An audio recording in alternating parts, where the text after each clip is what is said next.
throughout this episode. Um, I did want to talk about Zelensky, the White House. I Yeah. thought it was great. I loved it, I have to say. What did you love about it? Well, Zelensky is. I really hate Zelensky. Do So, you? yeah. I didn't know that. Why Why? do you like him? What don't you like about him? Well, firstly, he's too big. Feels he's too big for this podcast. I've Oh. reached out. It's been very annoying. But Yeah. Too no, cool, I are mean, you, Vladimir? Zelensky he's just, you know what? It's so funny because, when you're in sort of circles with people, the sort of people I tell that I hate Zelensky to all say, yeah, yeah, we hate him as well.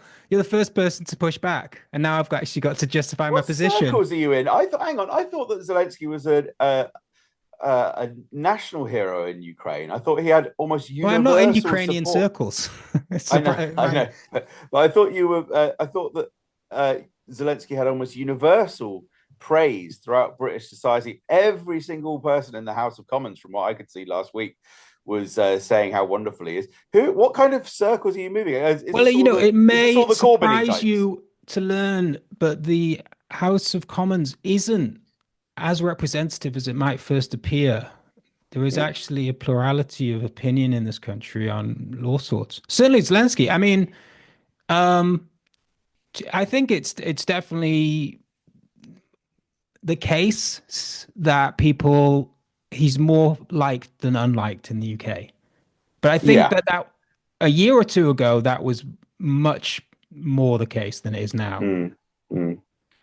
Um, but I think there's always been a dislike of Zelensky from the beginning Yeah, because, but just not in any of the media, including the right wing tabloids, but across the left wing media as well, well, this is an interesting in and the not in anyone in Parliament, not in anyone that speaks in civil society that I've seen. The only people who seem to be cynical, skeptical about Zelensky are sort of a wider media sphere, but that might be your buddies but I think, in yeah, the I mean, it's alternative media. not so much. Yeah, I think even the alternative media in the UK, which doesn't really exist, so that's one of the issues, Mm. is also kind of at least on the fence with Zelensky. There's a much stronger pushback against Zelensky in the US, but then there's a much broader media Yeah, in the or alternative US media, so you get all for sorts of sure, opinions. for sure. But I'm just quite surprised that sort of fair few Well, people who are sort of adamantly opposed to the people I'm talking about Zelensky. are the sort of people that listen to American alternative media, and they're the Oh, sort of okay. people. They're the people I met in the Labour Party in during Corbyn's time, and are now sort of just cynical, bitter individuals who are not members of the Labour Party anymore. Now, I'm not saying all people who followed that trajectory have come to this conclusion about Zelensky, but the people I know definitely have. I mean, the thing I got about Zelensky was immediately, I'd never heard of him. Obviously, I don't think anyone had, right? Unless you were actually following what was going on in that part of the world, which I certainly wasn't. And I know a lot of people say they were, but I don't. I mean, some people were, sure. But anyway, I I never think heard he of was it. quite famous because he was because he was a comedian who had become president. Yeah, So I I think mean, but I mean most people were not engaged in and because domestic Ukrainian politics before the war broke out. But Donald Trump had also threat no tried to acquire information about Hunter Biden in about 2019 before he I sort of know that he existed and was yeah things yeah were happening and they were being reported. I yeah personally didn't know, and I don't think most people knew. And there's yeah certainly, yeah. I doubt people had a strong enough opinion because you wouldn't have seen him speak. Certainly wouldn't have seen him speak English or be really familiar with the No, pike or anything. I'd never seen him speak English. But what came out immediately because of what was going on and the sort of polarization and the hatred of Putin and obviously the objection against the invasion, but there was this immediate like worship of Zelensky as, and I'm like, okay, Ukraine has been hard done by in this situation, right? But that doesn't mean that the leader of just whoever happens to be the leader of Ukraine at the time, happens to be the greatest man who ever lived. Mm. Imagine he's just another politician, a Yeah. bit of an opportunist, Hmm. maybe a bit corrupt. This was my initial Hmm. thought without having any idea about him. But, what was immediately being pushed by, all the newspapers and all the commentators was, this man is incredible. What a brave man. I'm like, I have no idea what's going on, but why would it be? I mean, how unlucky would it be? The only politician, the only leader in the world who's a great, just individual, happens to be the one of this country that's being Mm. invaded. It just, that kind of thing really annoyed me. And then obviously he played to it. And then I Yeah. learned about his bizarre past with this Hmm. television show that became a political party and how that was Hmm. funded by very rich individuals in Ukraine. And it's, yeah, I mean, but the main thing, as with, what's his face, Carl Benjamin, I just don't like him very much. So I'd forgive the corruption. I'd forgive it all. It's just I find him very annoying. So that's the main thing with him. Which is why did we even get onto this again? Oh yeah, because Trump. It was really great to see Trump put him in his place. Mm. I thought. Yeah. Yeah. It was explosive meeting. Yeah. So you don't go along with the prevailing view then that Trump and Vance basically ambushed him and effectively kind of bullied him. No, Uh, I do go along with that view. Absolutely. but you're really happy I'm about pro that. Yeah, it. Yeah, it's you good pro it. stuff. I was going to say it's like they were shaking him down for his lunch money, but actually it wasn't. It was like They'd given him they were shaking him billions of down for pounds their for his lunch lunch, money. and he didn't even buy any. He spent it all on sweets. And it was about time he got told. I mean, I'd love to see someone do that to Trump. Unfortunately, I don't think there is anyone on the planet in a position to do that. Maybe, Jeffrey Epstein, if he's still with us somewhere. He's not on the planet. He's in the space station Mir. Yeah, they wouldn't even bury him. We've got to exercise this from the earth. No, I mean, I'd love to see that happen to Trump. I don't like Trump either, surprisingly enough. Maybe But maybe Alan Sugar. He could do it. Trump, you're fired. yeah, yeah, that would be quite good. I mean, You're fired. You're fired. but overall, it was a good day. Good day for democracy. I mean, I think it's like people are just again, it's like people. I'm by being superficial. I don't like Zelensky. It's the same with Trump. I mean, the the actual substance of what he said, I think was pretty. You may not agree with it, but I think it's a fair position, and particularly when he's talking about Zelensky playing with war. I mean, that's the sort of thing that you say all the time, but you do it in a Oh sort of yeah. jovial. I've got a really good voice for doing voiceovers. You've got all this sort of polish to you that Oh Trump yeah. I've never heard anyone say that about me before. He's got a Trump lot doesn't of have polish that. to him. You got to Trump's he's not had much in life. He's Yeah. been unlucky. No, the Yeah. actual thing I was thinking about was, is there something else going on here? Is there something deeper about people who are bald? Because obviously Trump isn't bald, but he basically should be. He's found a sort of bizarre, because I was thinking he's found a bizarre way of getting around it. But then I was thinking people take the piss out of Trump's hair, but if he was actually bald, it would be really scary. I think he's made the right choice. But my main thing is that Putin is one of the few world leaders, in the media age, who is bald and proud, and not even bald, like he's just balding, and he's like, I'm just going with it, like old school. I'm not even going to shave it off or anything. And he's making a real go of that. And you don't see that anywhere in the world. What you see are suspiciously thick heads of hair, like Keir Starmer's Mm. And and Elon Musk's. Zelensky's. And Mm. Zelensky also, he's what, in his late 40s? Not a gray Same age as hair me, on I think. him. And I mean, Trump again called him out for not wearing a suit. Like Zelensky dresses like he's just got back from the front line. So I was just on the front line. I've come back to get some more money. I'm gonna go straight back, give it, have a whip around, give it to all the lads. It's like, no, you've been Mm. on, a 10-hour private jet flight Mm. from, Poland to Washington, D.C. You could have put on a tie. Yeah, you did have time to dye your gray out of your hair again, I imagine. I do think that there is definitely like, and then Andrew Tate. I mean, say what you want, he's a bald icon. He's probably, I was also thinking he's probably Britain's biggest celebrity in the world today, which I think speaks volumes. Yeah, so that's our greatest cultural export is Andrew Tate. We've gone from Top Gear to Andrew Tate. Yeah, yeah, And actually, before that, it was James Bond. So actually, all of our big cultural exports are really reactionary, right-wing thuggery. yeah. Well, no, Cumtown did a great bit about James Bond is the story of what if a British person wasn't gay, and I think that like that is there is something to that. Like we have obviously the sort of British stereotype is nothing like James Bond, really. Mm. The sort of broader stereotype. So we have these like we have to have this one person. So it goes from like James Bond to Top Gear to Andrew Tate, who sort of breaks the mold and is the anti-British hero.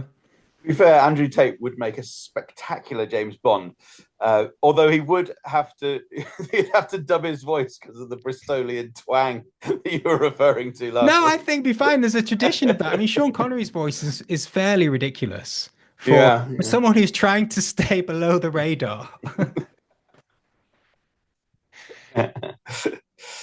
Yeah. Anyway, I think that's enough about Zelensky. Oh yeah, what did I want to say? Oh yeah, but the other thing was so Starmer's position. What did you make? Because I think last time we spoke about Starmer being sort of torn between being sort of naturally embroiled between the old ways that had put him into power, the security state and stuff, and this new sort of oligarch. I can't speak today. Mm. Oligarchical Hmm. um Trump vision. I listened to a podcast the other day with Benjamin Studebaker. I don't know if you know him.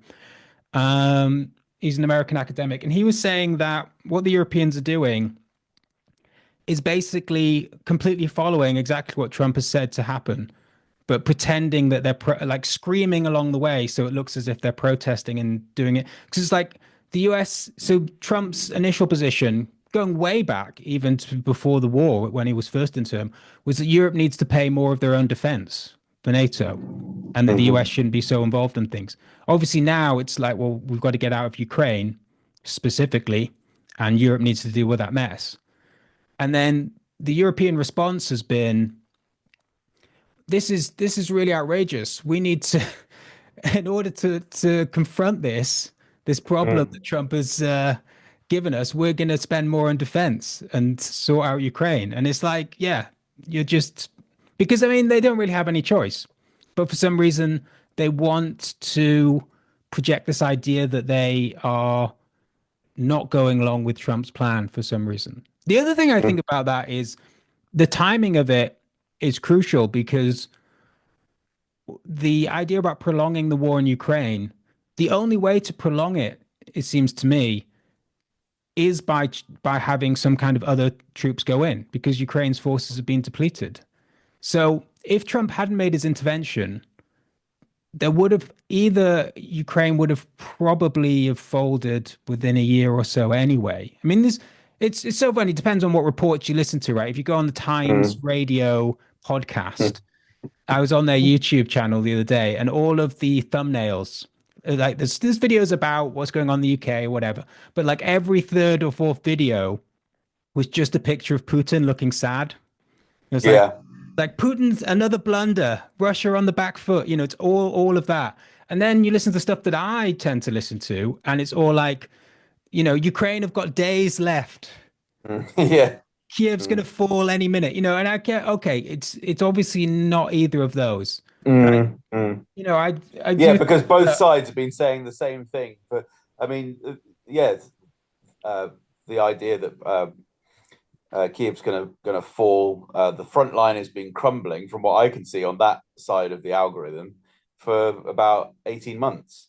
But yeah, but even worse, I would suggest, has been day one was literally like uh, Putin invades Ukraine. And now he's got cancer and is about to die. It's Yeah. still waiting for that cancer to kick in. Was that a real thing that people said he's got Yeah, cancer? yeah. Within about 2 weeks of the invasion, there was a story that like they just got a picture of him having it with a blotchy face, and it was all over the It's because he's tabloid press. bald. You see, they just can't. They Yeah, hate him. exactly. It's They, very difficult to not look like you've got a blotchy face. This is why I'm staying far away from the camera because I'm a bit bold, quite a lot bold. So I'm trying not to look like a big blown up beetroot. but that's why you're sort of a bit in with the Russians. You're a bit on Yeah, side. I'm a bit bold. I'm very bold, so I'm a bit Russian. But yeah, no, I What do mean, I think but about Starmer saying? I think you're right that I think it's interesting that Starmer has said that we uh,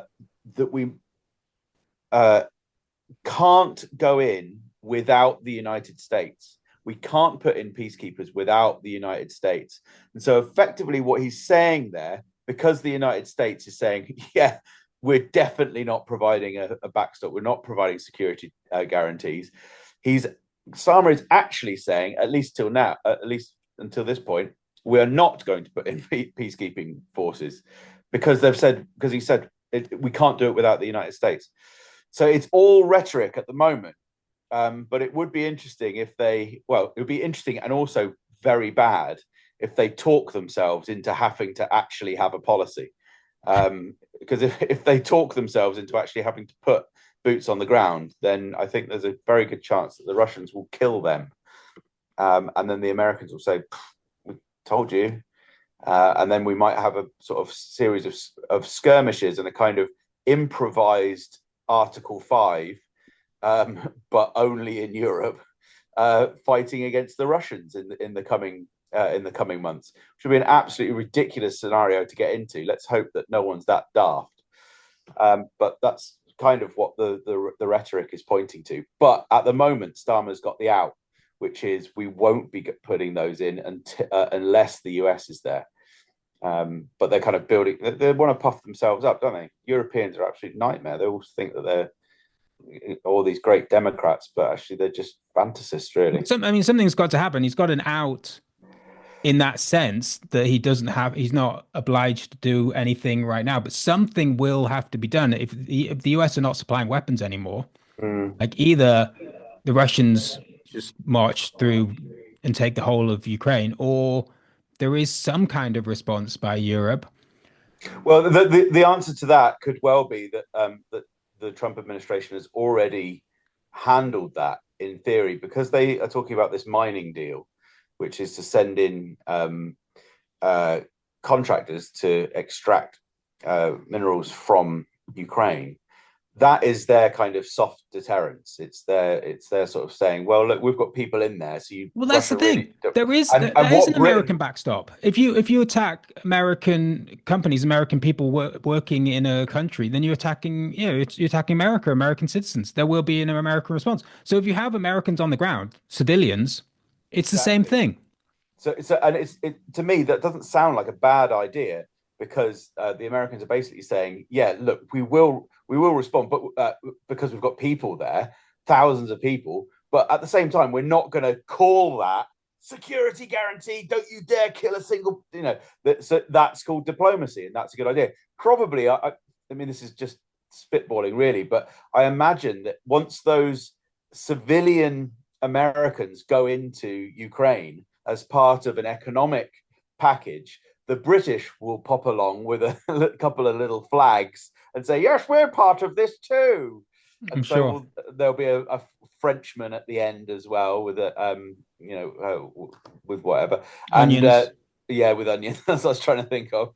But then I was going to say garlic bread, and that's Peter Kay, isn't it? Garlic bread. PK will be there with garlic bread. PK will be there. And that's the way that Britain will be able to say, oh, yes, we stood up for the such and such, and we did the troop da-da-da, we deployed the God save our day. But actually, it's really that the Trump administration has just set this up from the start in a way that just seems like not a bad way out of an absolutely disastrous situation. Yeah, well, that's what's really annoying is that it's basically they're going to have peace negotiations. Then they're going to put in, yeah, something along the lines of basically a sort of a classic capitalist solution by we'll just make money out of the situation by mining for minerals. It's a very interesting. There's a sort of deeper debate there, isn't there, about how can capitalist solutions like the one that Donald Trump has seems to be imposing, to what extent are they, beneficial in the way? I mean, I remember saying it way back in 2016 when Trump first came in. I was like, well, he seems to want a world that's just this horrible, garish shopping mall.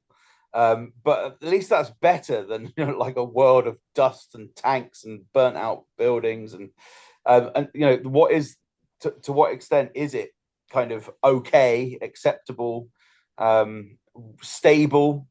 But To what this is the extent does thing that well, this is the thing annoying me because what it glosses over all of this time that the war has been going on. People have been saying there's been the anti-war movement. There's been a few lone voices like Jeremy Corbyn saying we should negotiate for peace. And they've been shouted down. You can't negotiate with Putin. It's impossible. It's either insane or it's not. It's unfair. It's immoral because he was one that invaded. Now peace negotiations are happening. They just are happening. mm, Nobody is even commenting on that. It's like, oh yeah, of course. No, okay, they're happening now. Fine. It's like, yeah, what about all those people? Why don't you push back and say that you still can't have peace negotiations? It's like, no, you just accept it now. And yeah, you're also just going to accept some sort of solution that comes out of it, which doesn't involve tanks and stuff. Whereas before it's like, no, we have to fight. We yeah. have It's to send it's weapons. We it's have to it, fight. yeah, It's so bizarre to me because the idea is that it's the classic James O'Brien, how to be right, which is that you are just mm. right in that moment. And now it's like what's happened? Has the situation has changed and now we can have peace negotiations, or has the situation been changed by someone making there be negotiations? I mean, did Trump act or did the world act on Trump? Mm. I mean, I would say it's clearly you've got no movement whatsoever. You get a new administration in, and suddenly Hmm. negotiations happening. Trump is speaking to Putin. Mm. And Clearly, suddenly they've that's the new decided to do normal. it something because I mean, Starmer's line has always been, "It's up to Zelensky when to have negotiations," and Zelensky obviously didn't want to have negotiations, otherwise he Mm. would have. Mm. Absolutely, yeah. Trump has changed the agenda, and now all of these commentators. That the classic example would be Piers Morgan, who seems to have sort of skated through being able to be criticised over this because he's just going with the flow. He was the one who was saying literally until towards the end of last year. I think that Kiev should be allowed to fight on until the last human being is left in Ukraine. But now he's like, oh, I've always wanted peace. I've wanted negotiations. Of course, I've wanted negotiations. That's what we want, negotiations. That's because the agenda has changed. And who made the agenda change? The Trump administration. They did that. That's not just been a natural course of time. That is a group of people who, as you say, maybe capitalist motivations and all that, but they have decided to make that situation better. And actually, if you think about what the Biden administration did as well, like even after they lost the presidential election, the general election in early November, what did they do? They didn't say, "Oh, do you know what? Maybe this is at last time to start opening up some kind of channels to Moscow." They didn't coordinate in any way with the Trump administration to do that, or with Putin or anything like that. They just escalated by allowing an escalation of longer range missiles to be fired into Russia. That was their great contribution to solving that crisis.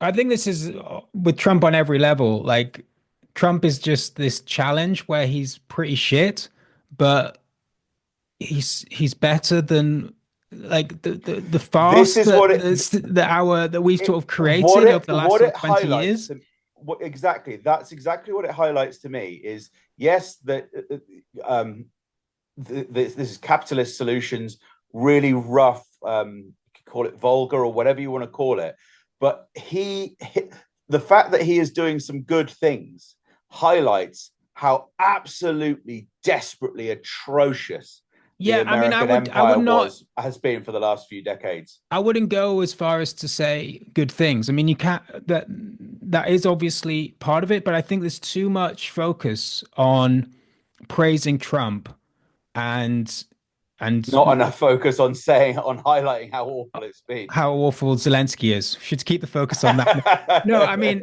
yeah, But you're no, still welcome no, to it's have a job talking here, about Mr. like, Mr. look, Zelensky. Trump is good in comparison. That's the Yeah, standard is so poor. yeah, That's the yeah, problem. You know, yeah, it's like yeah. Trump is doing the bare minimum. Like people not being killed in Ukraine, you know, that shouldn't be a trade-off for like massive exploitation of the minerals there, right? That's where we are, and that's the best solution that we have at the moment because it really just depends on who's in the White House, and there isn't that many Mm. choices. And I think that's the problem with the Democrats and the sort of never Trumper Republicans is that whatever their ideology, their policy positions, the sort of mess they've got themselves into over the last sort of 20 years in all parts of the world have led to the point where basically someone like Trump with some pretty blunt ideas about what to do, they are better. They're not great, Mm. but they're just better Mm. ways of dealing with these things. The I other think thing there's is, I a think that he's willing to try and do something. Um, he's willing to try things out, like tariffs, right? And I don't obviously know enough about any of this stuff, and I'm sure yeah, it is very risky, but like yeah, he's willing to like, and again with the cutting of USAID, I'm like, USA team. I don't think um just slashing it like slashing things completely like this is surely not the best way to do it. Like there's all these arguments, particularly you get it on the sort of anti-imperialist left about what all of these American NGOs and stuff do around the world, and it is hideous, and they should be stopped. But it's like that you don't do that by just closing something down and just saving all the money. I mean, the thing what they're doing is, and they're going to come for social services as well, and they're just going to cut that. And obviously, if you do these big bold strokes, there is going to be some benefits to it. But Yeah, the actual thing that you're doing, it's not in itself is not a great thing to do. All you're doing is you're changing things. You're really shaking up how the American state works, and therefore how sort of different winners and security losers, state works. basically. And obviously, some good things are going to come out of that. Mm. But but also who knows what else is going to go on. I think the thing though is that Trump is doing these things in a world which is so risk averse, where someone like Keir Starmer is just so scared to really stand up to any of the sort of institutions and sort of the way that Britain's economy functions, what it's built on. He won't stand up to any of that because he's so worried that it's gonna cause some sort of meltdown. I think what I do like about Trump, the one thing is I think he's got a confidence in the system that it can take shocks, that you can sort of try and do things and it may not work, but it's not the end of the world if it doesn't. Whereas I think, and I feel this as well, I feel like we're all a bit in awe of the complexity of what do they call it? You know, just in time delivery sort of like this incredible elaborate world system we have of trade. And just I just think about it when I go to the supermarket. It just blows my mind every time that despite whatever's going on, like the supermarket is just full of shit from all over the world, just anything that you want. And it's like this kind of it's kind of a marvel that's only really happened. You know, like my dad remembers before supermarkets. Mm. You know, it's like it is this incredible thing that we have, and it does feel like very shaky. Like you, if you, and but also it feeds into there is also a sort of propaganda element of that. I mean, Starmer loves. I mean that the whole it's all that Project Fear of the Remain campaign. It's that's the only thing they have is like don't touch, don't shake the baby. Mm. But you need No, that is good advice, Daniel. But sometimes you need to shake a baby, Yeah, so that it can be prepared so for. that it leaves the European Union.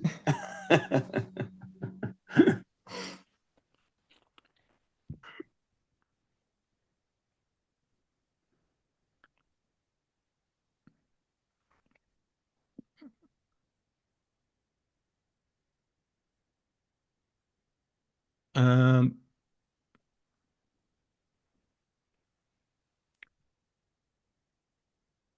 it'd be good to segue into this next bit, which we probably could have done, but I don't know. It seems so easy, except to actually do it. Fortunately, So I we've got want Vladimir Zelensky will do the edit to cut out that awkward bit of silence. He's excellent at this. He's got a lot. He's going to have a lot of time on his hands. Do you think he's going to go It's soon? very hard to know, isn't it?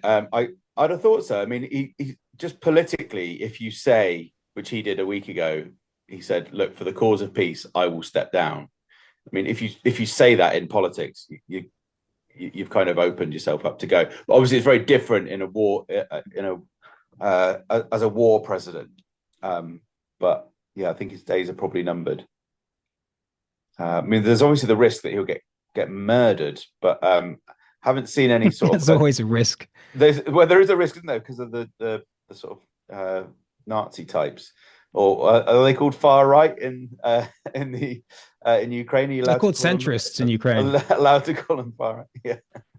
Yeah, but I haven't heard any sort of explicit threats from them for a while. So maybe he'll still be okay. Maybe he'll be able to go off to one of his beachfront properties. Maybe he'll be able to go off to Trump Gaza and hang out on the coast with BB and Co. Does it not depend on who replaces him or how Yeah, there's like Zelensky, isn't there? But they're I'm not talking quite sure. about like they want to like Zelensky's been I don't know whatever the lapdog of the far right in Ukraine. Yeah, I guess so, whatever. But like who when he steps down, how that's handled and how much they're able to manipulate the election so that they get the outcome that they want. Surely that's what matters because they could get someone Yeah, better. That's what I always think. Everyone complains about Farage and Zelensky and stuff, and it's like, well, yeah, but there could be someone even more horrendous. You've got to think bigger. Same with Trump.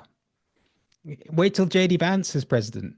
I think they're pretty much on the same page, really. Um, yeah, I mean, I suspect everything will happen quite quickly. When Russia and the United States agree a deal, they'll impose it. Zelensky will probably literally go on that day. Do you know what I mean? It will all sort of slot into place. Um, and for all this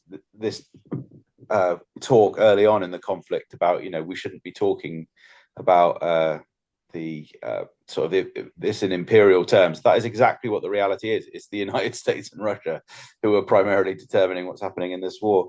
So you can live in the real world.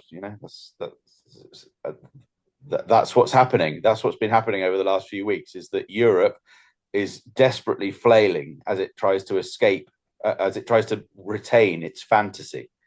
And the Americans have said, we're not doing fantasy anymore. We're doing reality.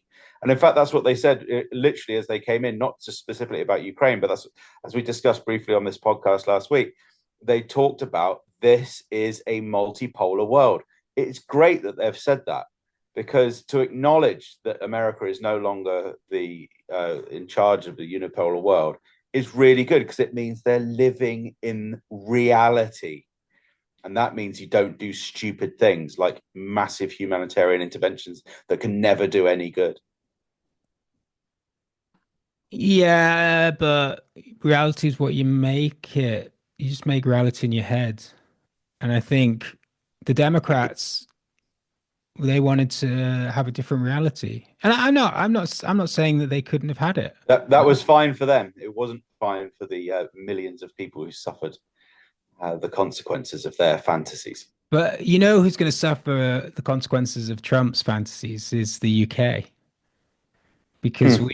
we've had such a good position. We've had such a good time of it the last Yeah, 20 yeah. years. Well, I The mean, successive shite we governments.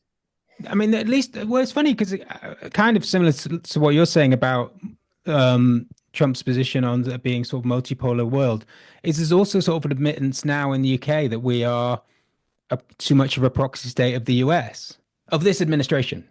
But, at least there's a kind of a questioning that maybe we shouldn't just blindly follow the US and everything, and maybe we should have our own military and all of this kind of stuff. And like, okay, the conversation's going down the wrong sort of lines. That's about building up our own deep state and our own military and stuff.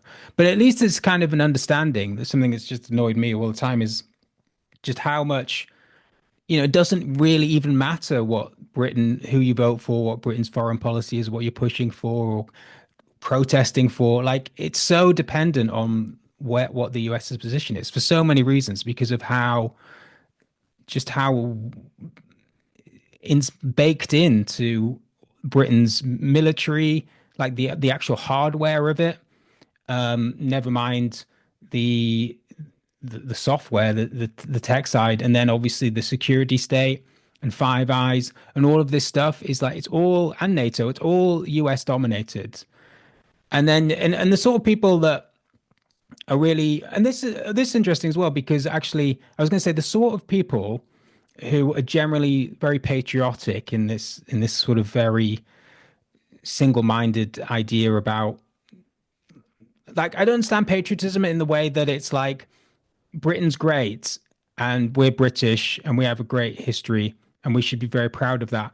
And then to be like really surprised and angry to the point of wanting to have a fight with another country because people there believe the same thing about their country. And it's like, what do you expect them? Are they supposed to also think that Britain's a great country, even though Yeah, they're not from Britain? But like the whole reason that you think Britain is great is because you were born in Britain. It's not based on anything, it's not based in any sort of reality. Or if it is, it's a fluke, isn't it? That you just happen to be in one of the greatest countries. And everybody else should just also think that. And the country, yeah, I don't, anyway. I just find I the think whole, there's also a problem in Britain, which is very unfortunate, but very I'm very sympathetic to. I do understand, but because of this very peculiar um, 2 or 3 years in 1940, 41, that the mythologizing of what we did then, which was a great thing that we did, but extremely lucky in the way that we defeated in our outsized role in defeating fascism, has been used as this sort of template for foreign policy ever since. Um, uh, for obviously, it's sometimes completely, really blatantly unfairly, sort of calling General Nasser from Egypt and New Hitler and all that. It's kind of ridiculous. But maybe in this case, there has been a really grotesque, violent invasion from Putin.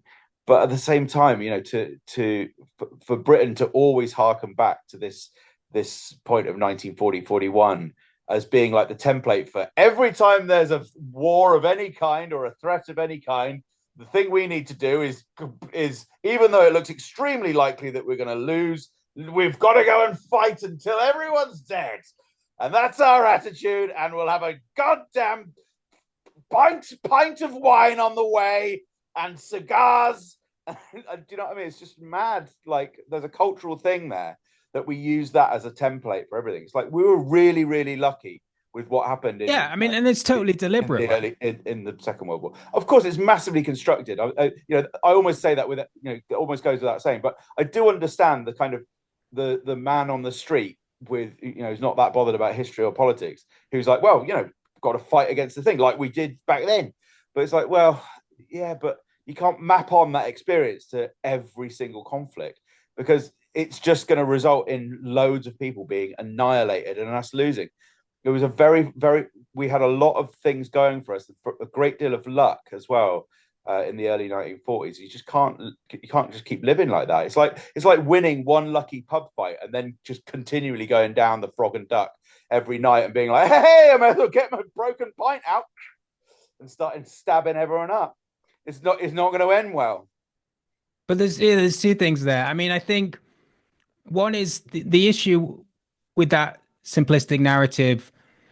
I mean, there's the problem with World War II in general, and the way that because the way that that's framed, that the Nazis were like outside of like Putin, sort of this existential sort of insanity that was sort of imposed on our beautiful European community, and we had to sort of exercise it rather than it being deeply entrenched all throughout Europe. We didn't allow Jewish. I mean, that's the thing. We didn't allow Jews fleeing from Nazi Germany to come to the UK because we didn't want them here because there was a lot of anti-Semitism in this country, a lot of anti-immigration feelings, surprisingly, but also the way that that's seen is that like it brings us together as this sort of patriotic one nation fighting, Churchill as our sort of collective father, and we're all just on the Yeah, same page. we completely mapped Churchill onto Zelensky. I mean, I'd have thought if you did psychological tests on people's brains, Churchill was the bald. exact same things would light up Churchill on was the. bald, and that's an important. That's got to be Yeah. important. But it was obviously this was pre-TV. It was radio, and Mm, he had a great voice. yeah. So that's what you've got. No, but what I mean is it means that you don't like I think, the problem with patriotism isn't the idea of like liking where you are or the people around you. It's the problem with like what is it? Why does it have to be sort of focused on these particular things? Like one of the main areas that comes out with is war. That's one of the ways you can express your patriotism is that we are a good country and we're going to fight this bad country rather than investing in the railways. It's like Yeah. that's not seen as patriotic. It's people want it to happen, but it's not. I mean, and that's an interesting thing with the NHS during the pandemic where that got a bit out of hand and people were liking the NHS too much, so they had to close that down. Um, I've lost my trail of thought. What was I going to say about patriotism? But the interesting thing with the right wing now, particularly in the US, is that it is become anti-war. It's still, and so Mm. the complexity about patriotism here is quite weird, I'd say. Like you would, like there's an idea about a kind of forgotten America and sort of, I don't know, core values, I guess, which is like being white, being white. No, I mean, but like certainly like having. I mean, I think Christianity is a weird one. You see that in this country. I saw some stuff on Twitter about people complaining about Prince Charles going to some Ramadan thing. King Charles, I should say. And it's like, oh, the Queen would be spinning in her grave. The Queen is another one that you couldn't question because of her link back to World War II. And that's where the sort Mm. of institutions are falling apart. Charles isn't really the replacement that they needed. But this idea that we are a Christian country, coming from people like we're like who are not really Christian, who would never go to church, never read the Bible, but they're trying to find an identity that can be against the sort of multicultural Muslim identity, but is not but is not based in a kind of like war footing against because there isn't really an ideological enemy. I mean, Putin is mad. That's what people say. So it's sanity versus madness. But like obviously Russia is well until the war was completely integrated into the economic systems of the world. What I mean is like there is just Well, it wasn't in the G8, was it anymore? It was been booted out of that, and it was marginalized in a lot of ways. That's part of the cause of the war, really, is long-standing yeah, Russian but I mean that marginalization. it was not that was done. I've got hair stuck in this thing. It was not done um, because Russia was a communist country or something. That had a different set of No, values, a different system of but government. this is why we call it the rules-based world order now. That's been the sort of growing buzzword, is that's what we represent. But it's exactly the same as what we used to say, which is that we're the free world and the rest of them is the communists. But we've just the new term for that now, so that we can do whatever we like as a civilization, is the rules-based But the world interesting thing order. is that the right wing in the US, which backs Trump, I thought obviously Trump's got quite a broad support in the US, but they are kind of anti-war now Mm. and are looking and I mean they're isolationist, I They're guess, isolationists. sort of Yeah. more um patriotic position now, whereas 20 years ago, the patriotic position was to go into Iraq to sort out these. It's that's an interesting sort of flip, and I think it makes. I think patriotism was one of those things where it's like it's such a nebulous thing where you kind of people want to have like a connection to their community and to sort of the broader society. Um, and so they want to sort of fashion on a narrative that works for that, and it can be and that can be used that can be sort of pushed into various directions. And it seems like weirdly now the right wing are sort of using it to have a sort of America first Mm, or Britain first, maybe. I don't know. mm. And then the the sort of globalist idea has become the sort of hawkish, like basically neoliberalism and neoconservatism have combined forces. Yeah, absolutely. George Galloway talked about that literally, I think, yesterday, where he talked about there was even a song, "We Are the World," which is the that old charity song. So that idea from the neoliberals is we are the world. American values are universal values, and that's what therefore we need to impose throughout the world. And that's Was that just Michael Jackson? we are the world, we I, are the I always feel people, like or it's something Michael like that. Jackson. Yeah, I think it might have been a charity song, to be honest with you, with Michael Jackson involved. Um, but maybe it was just Michael Jackson. Anyway, it was a very cheesy and not very good song.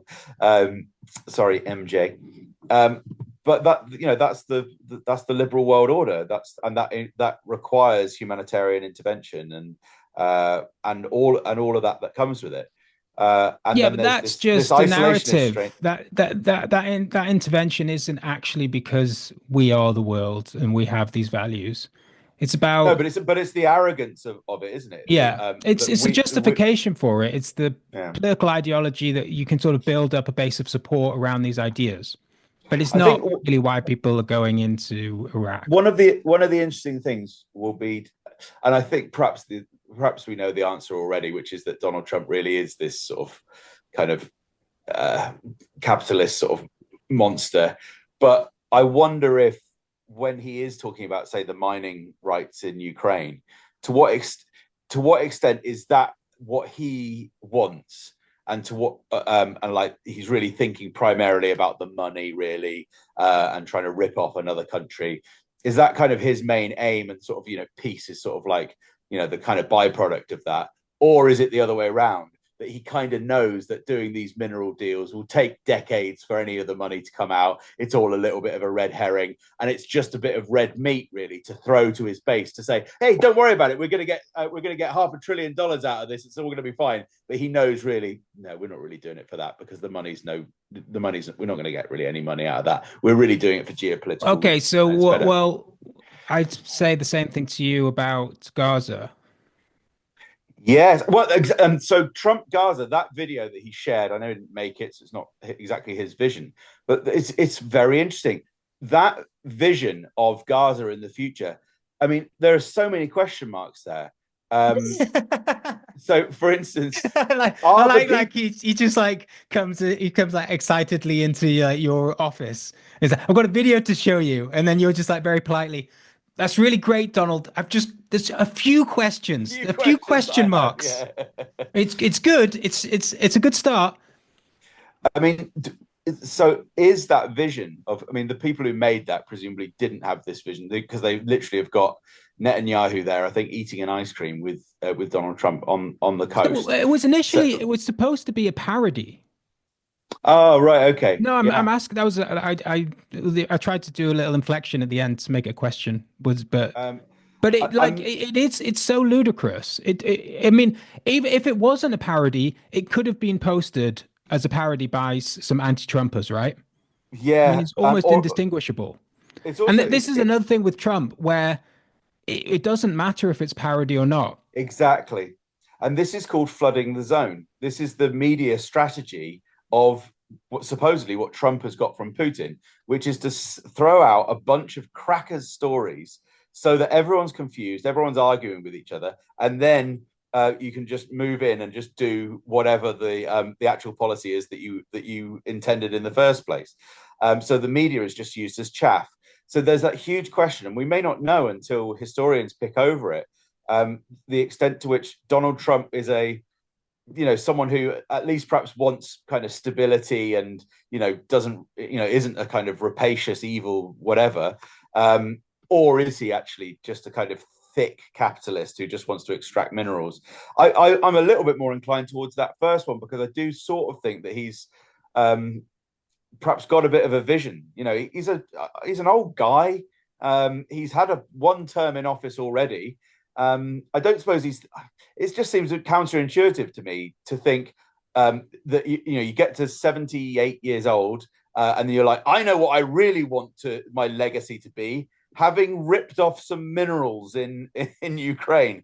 No, I think he'll want to be seen as a great president, who's ushered in an era of some stability in key areas of the world. And that's why people have been talking all these rumors over the past few months about him wanting the Nobel Peace Prize. Now, he may be doing that for vainglorious reasons or ego or narcissism, whatever it is. But actually, if that is the legacy that he leaves, then it could be a major improvement on the previous decades that we've had in Western foreign policy. Yeah, I think there is. I mean, I think I'm inclined to go towards what you're saying as well, of the two options. But I think there's a sort of cynical edge to it, right? Yeah, Which kind of, but that's playing to his the thing base. is, right, the criticism of Trump is that he's an egotist who just wants to have this sort of glorified legacy for himself and stuff. And it's like, yes, but to get that, he would have to do some quite good things. Yeah, exactly. Radical Yeah, things. I mean, the other thing is the space race stuff, right? I mean, the yeah. ambition of that. Well, and I would say it's probably money. In a sense, it could be money well spent. It would be better if it was going through NASA, because then the technologies that come out of it. Because the main thing about this NASA, really, I mean, going to the moon, which obviously they didn't never really did. But when they made that fake moon landing and the way that they set it up and all the technologies that came out of Bastards. creating that fake moon landing, made Yeah. microwaves and everything that we have today. So it's like They that. even developed the technology to fire a rocket 250,000 miles up into space, which is incredible technology that came out of the fake moon landing. Yeah, it did. Yeah, because they had to get like a really good camera angle from the moon. Yeah, To they send a did. cameraman up there to take it. Yeah. But yeah. I mean, and I think that is something with Trump, that he's and going back to, like, he's willing to do some bold things, and like bold and take some risks, and some good may well come out of it. Which doesn't, and there's nothing contradictory about saying that, and not saying that he's an egotist who's just completely self-involved. And I mean, I'd say absolutely the same thing about Starmer Mm. in terms of the reason. And I think this is quite widely shared by a lot of the sort of people that sort of closely follow Starmer, have been following his career, is that he, at the same time, where he's looking for plaudits is he's got a sort of more narrow scope. He's looking at the world today, and he wants to be recognized by the sort of institutions that he respects, or are seemingly in the sort of world that he inhabits, that are sort of the respectable places. So he wants to be respected in the media, for sure, which is difficult. But he wants to be respected by the EU, by the sort of democratic establishment, by these sort of things. And Trump's like, I don't care about any of that. I'm looking for a sort of, I mean, in a way, it's more democratic. He wants to win over a lot of the people, and he has won over a lot of people. I mean, I mean, even the people that didn't vote for him. So, some of the sort of people I follow online and stuff who didn't vote for him the first time, certainly didn't vote for him the second time either. But people were really worried. A lot of people that I follow were worried in 2016. They weren't so worried this time. I mean, they were still obviously worried, about the world and everything that's going on, and Trump coming about. But I think in 2016 there was like people were really concerned about what this meant, and now it's like actually it's much more complex, and Trump has got it's going to actually do things that are good or bad. It's going to it's not I mean it's not really any different to someone like Keir Starmer, just with it, just following a different ideology. Like what they end up achieving will be a kind of mixture of a kind of mess of these things. We've done an hour. We've done well Let's over an stop. hour. It's a Yeah, let's wrap. stop. We didn't cover any of the stuff. Well, we covered maybe some. There was like half stuff that I wanted to cover we didn't cover. I don't know how we're Which going to one? do this podcast where we actually just get through stuff. I think the problem is I'm scared. I've become so scared of segues that we just stay on the one topic. But I think it's fine. I don't know. Who cares? Yeah. What were the other topics? Well, I mean, who cares? Maybe we'll cover them next time. Okay. Sounds good to me. Um,